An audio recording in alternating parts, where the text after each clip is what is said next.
clássicos da economia moderna, né? De John Maynard Keynes, né? A obra seminal, A Teoria Geral do Emprego, do Juro e da Moeda, né?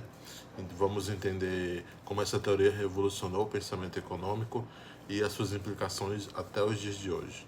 A Teoria Geral do Emprego, do Juro e da Moeda, ela foi publicada em 1936 e escrita por John Maynard Keynes, né, um dos economistas mais influentes aí do século XX.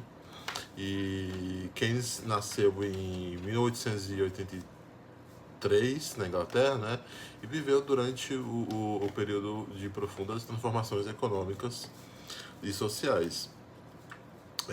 E a sua obra ela é uma resposta, né, direta aos, aos desafios impostos pela Grande Depressão de 1929, né, e uma das crises econômicas históricas, né, que abalou o mundo e deixou milhões de pessoas desempregadas. Né? Até então, as teorias econômicas predominantes acreditavam que o mercado se ajustava sozinhos, né? Mas Keynes mostrou que isso não era o suficiente, né? E em momentos de crise e com ideias inovadoras, ele transformou a forma como entendemos o papel do governo e as políticas econômicas, influenciando gerações de economistas e líderes mundiais, né? Bom, agora eu vou falar um pouco sobre os principais conceitos da teoria de Keynes, né? Começar sobre a demanda efetiva, né? Para Keynes, a demanda efetiva é a principal determinante do nível de emprego em uma economia. Ela é composta pelos gastos em consumo e investimento. Quando a demanda é insuficiente, as empresas produzem menos, e o que resulta em desemprego e queda na renda. Né? E ele refutou a visão clássica de que a economia sempre tende ao pleno emprego.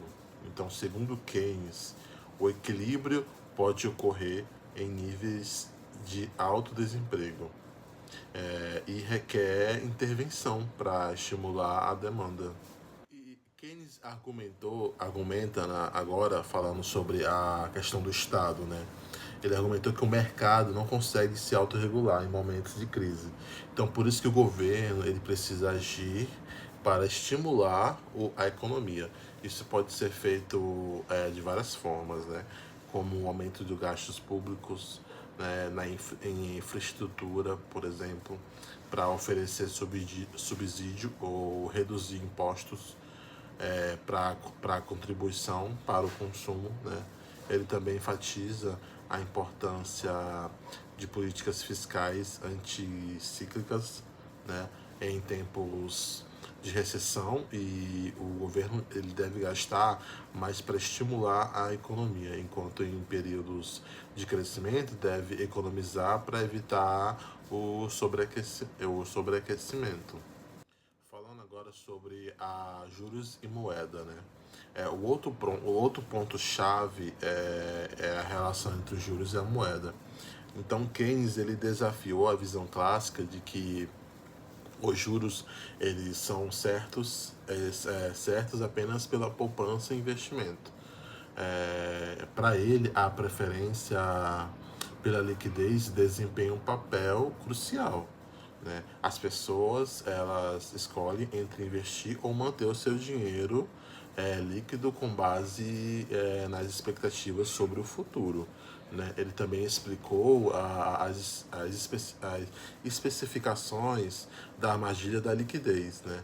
Quando as taxas de juros são muito altas, são muito baixas, quer dizer, as pessoas preferem economizar dinheiro para investir, tomando as políticas competitivas e ineficazes para reativar a economia. Agora eu vou falar sobre o multiplicador, o conceito de multiplicador, né? É um dos mais famosos de Keynes, né? Ele descreve como um gasto inicial, como um investimento público, ele pode ter um grande impacto muito maior na economia. né? Como, por exemplo, quando o governo investe em uma infraestrutura, não apenas para criar empregos diretamente, mas também aumenta a demanda por materiais de construção, né? E transporte e outros setores, né? Aí vai gerar um efeito em cadeia, né? E quanto maior a propensão marginal a consumir, será maior o impacto do multiplicador, né? Pois a renda ela será reinvestida na economia. Agora falando sobre a rigidez salarial e o desemprego involuntário, né? Keynes também modificou a ideia de rigidez salarial, né?